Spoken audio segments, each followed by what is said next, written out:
नमस्कार, आप देख रहे हैं यूनी सर्किल। जिले की ताजा तरीन खबरों को लेकर हाजिर हूँ मैं अंकुरगान। मुख्य समाचार इस प्रकार है। निकाय चुनाव को लेकर सभी नगर निकाय क्षेत्रों में राजनीतिक सरगर्मियां चरम पर पहुंच गई हैं। नामांकन का दौर शुरू है। आज गोंडा नगर पालिका परिषद में समाजवादी पार्टी और भारतीय जनता पार्टी के प्रत्याशी नामांकन को लेकर होंगे आमने सामने। बागी बिगाड़ सकते हैं निकाय चुनाव की गणित। दलों के तमाम समीकरण पर भारी पड़ सकते हैं। कई क्षेत्रों में बागी उम्मीदवार। अतीक आश्रम हत्याकांड के बाद जिले में पुलिस हाई अलर्ट मूड पर है और प्रशासन और पुलिस जगह जगह चप्पे चप्पे पर निरंतर गश्त कर लोगों में सुरक्षा की भावना जागृत करने का प्रयास कर रही है। आचार संहिता और धारा 144 को प्रभावी ढंग से लागू करने के लिए सभी संवेदनशील और अति संवेदनशील क्षेत्रों में पुलिस व प्रशासन के अधिकारी निरंतर लोगों से संवाद कर सांप्रदायिक सौहार्द बनाए रखने की अपील कर रहे हैं और रमजान को लेकर सभी जगह पुलिस चप्पे चप्पे पर कहीं न कहीं निगरानी रखते हुए सीसीटीवी कैमरों से बाजारों की निगरानी कर रही है। रमजान के 25वें दिन भी आज बाजार में जबरदस्त तरीके से भीड़ नजर आने लगी है। बाजार पूरी तरीके से गुलजार है और रौनक पूरे बाजार में चरम पर दिख रही है। महिलाओं और बच्चों की विशेष भीड़ खरीदारी करती नजर आ रही है, जिसको लेकर सीधी सीधी बात ये मानी जा रही है कि दुनिया में कोई भी ऐसा कांड हो जिसको लेकर भले ही सरकार, प्रशासन व राजनीतिक पार्टियां अपने अपने तरीके से उसको ले रही हों, लेकिन रमजान और ईद को लेकर कहीं न कहीं मुस्लिम भाई केवल अपने त्योहार को मनाने में पूरी तरीके से जमे हुए हैं। बाजार में जिस तरीके से दुकानदारों के चेहरे खिलते जा रहे हैं और त्योहार की सामग्रियां निरंतर कहीं न कहीं खरीद और फरोख्त को लेकर आगे से आगे बिक्री बढ़ा रही हैं, ऐसे में व्यापारी भी खुश नजर आ रहे हैं। समाचार विस्तार से। नगर निकाय चुनाव को लेकर राजनीतिक सरगर्मियां अब चरम पर पहुंचने लगी हैं। सभी राजनीतिक दलों द्वारा करीब करीब अपने अपने उम्मीदवारों की लिस्ट आउट करने के बाद जहां एक और राजनीतिक दलों के उम्मीदवार अपने अपने क्षेत्रों में जनसंपर्क में जुट गए हैं और नामांकन को लेकर पूरी तरीके से तैयार हैं। और आज कई उम्मीदवार ऐसे हैं जो नामांकन करेंगे, जिसमें ऐसे भी दल शामिल हैं जो आमने सामने कहीं न कहीं चुनाव में जगह जगह उनमें टकराव होगा। वे भी आज चुनाव के पहले दिन ही, एक चुनाव प्रक्रिया है तो पहले दिन ही मानेंगे, और चुनाव के पहले दिन ही टिकट मिलने के बाद वे आमने सामने नजर आ सकते हैं।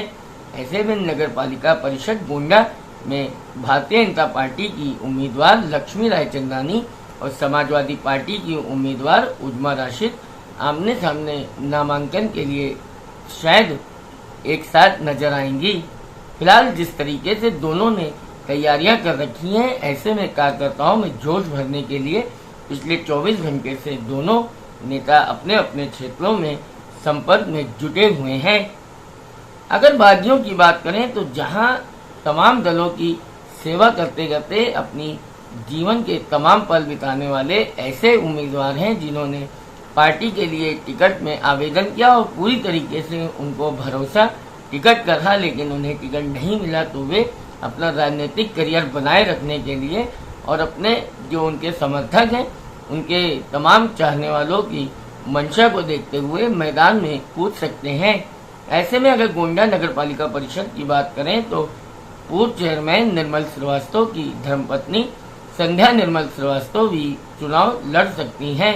संध्या निर्मल श्रीवास्तव के चुनाव लड़ने से कहीं न कहीं गोंडा में सीधा सीधा त्रिकोणीय चुनाव नजर आएगा। और ऐसे में देखना यह है कि निर्मल श्रीवास्तव भारतीय जनता पार्टी के प्रत्याशी पर भारी दिखते हैं या भारतीय जनता पार्टी का योगी मोदी मैजिक कहीं न कहीं चुनाव में अग्रसर होकर आगे तीव्र गति से बढ़ता है, या फिर त्रिकोणीय चुनाव में इसका सीधा लाभ समाजवादी पार्टी की प्रत्याशी उजमा राशिद जो निवर्तमान चेयरमैन है उनको मिलता है। फिलहाल जिस तरीके से चुनावी समीकरण को लेकर जगह जगह चर्चाओं का बाजार गर्म है। होटलों पर, रेस्टोरेंट पर तमाम चर्चाएं चुनावी हो रही हैं। लोगों को अब यही लगने लगा है कि फिलहाल अब चुनाव जिस तरीके से बिल्कुल सर पर है, ऐसे में किसको कब चुना जाए इसकी लोगों ने रणनीति स्वयं बनाना शुरू कर दिया है। अगर देखा जाए तो प्रत्याशियों के तमाम गुप्तचर भी होटलों पर चोरी चुपके बात सुनते नजर आ रहे हैं। अतीक अशरफ हत्याकांड के बाद मुख्यमंत्री योगी आदित्यनाथ के निर्देश पर पूरे प्रदेश में हाई अलर्ट घोषित किया गया था, जिसको लेकर गोंडा पुलिस भी हाई अलर्ट मोड पर चल रही है। सभी 17 थाना क्षेत्रों में सभी थाना अध्यक्ष और क्षेत्राधिकारी अपने अपने क्षेत्रों में गश्त कर रहे हैं और तमाम जिम्मेदारों से संवाद कर उनमें सुरक्षा की भावना जगाने के लिए लोगों से अपील करने को कह रहे हैं। फिलहाल जिस तरीके से अशरफ और अतीक की हत्या हुई, उसके बाद जो अंदेशा था उसका कहीं भी असर नजर नहीं आया। यहाँ तक कि लोगों ने शोक तक व्यक्त नहीं किया। फिलहाल जिस तरीके से लोग त्योहार में गमे हुए हैं और चुनावी दौर चल रहा है, ऐसे में स्पष्ट है कि प्रशासन की सख्ती और प्रशासन की सूझबूझ को लेकर कहीं किसी प्रकार का कोई हंगामा या प्रदर्शन देखने को नहीं मिला है। आचार संहिता और धारा 144 को प्रभावी ढंग से लागू कराने के लिए पुलिस अधीक्षक आकाश तोमर, जिलाधिकारी डॉक्टर उज्जवल कुमार और तमाम आला अफसरान निरंतर गश्त कर रहे हैं और संवेदनशील और अति संवेदनशील क्षेत्रों में पुलिस की गश्ती पर स्वयं मॉनिटरिंग कर लोगों से बातचीत भी कर रहे हैं।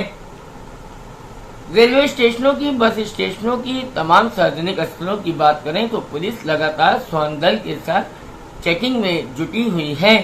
किसी प्रकार की कोई अराजकता या कोई बाहरी व्यक्ति द्वारा कोई गड़बड़ी त्योहार को लेकर, चूंकि रमजान का त्योहार चल रहा है और अब ईद भी आने वाली है, नगर निकाय का चुनाव भी बिल्कुल सर पर है, ऐसे में पुलिस भी अब किसी प्रकार से कोई कहीं भी गड़बड़ी नहीं होने देना चाहती है, जिसको लेकर सतर्कता तेज कर दी गई है और चौकसी बढ़ा दी गई है। रोजा के 25वें दिन बाजार में धीरे धीरे सवेरे से लेकर शाम तक और पूरी रात तक रौनक बनी हुई है। अगर भीड़भाड़ वाले इलाकों में देखा जाए तो महिलाओं और बच्चों की संख्या मुख्य बाजारों और भीड़भाड़ वाले तमाम बाजारों में चरम पर दिख रही है। स्पष्ट इससे नजर आ रहा है कि लोगों को अपने जनजीवन, अपने रूटीन के जीवन में ज्यादा इंटरेस्ट है, जबकि इलाहाबाद प्रयागराज कांड से अगर आप देखें तो कहीं न कहीं सरकार और राजनीतिक दल अपने अलग तरीके से सोच रख रहे थे।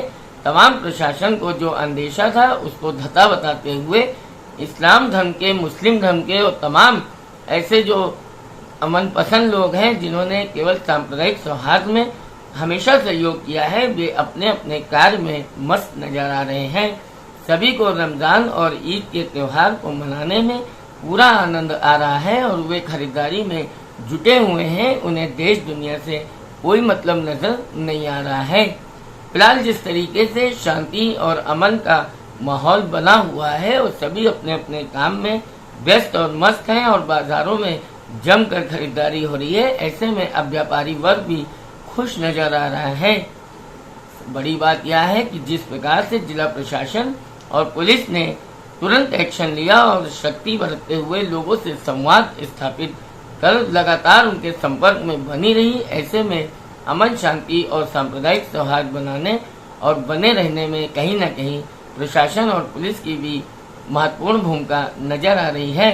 फिलहाल अगर समाज के जिम्मेदारों की बात करें तो उनका भी अहम रोल इसमें है। फिलहाल अब देखना यह है कि आने वाले दौर में किस तरीके से चुनाव शांतिपूर्ण संपन्न होगा, कौन सा राजनीतिक दल किस राजनीतिक दल को पटकनी देगा या बाकी सभी राजनीतिक दलों पर भारी नजर आएंगे, ये आगे चुनाव के बाद और चुनाव के समय ही दिखना शुरू हो जाएगा। आगे की ताजा तरीन खबरों को देखने के लिए यूनिक सर्कल को सब्सक्राइब करें और मुझे फॉलो करते रहें। नमस्कार।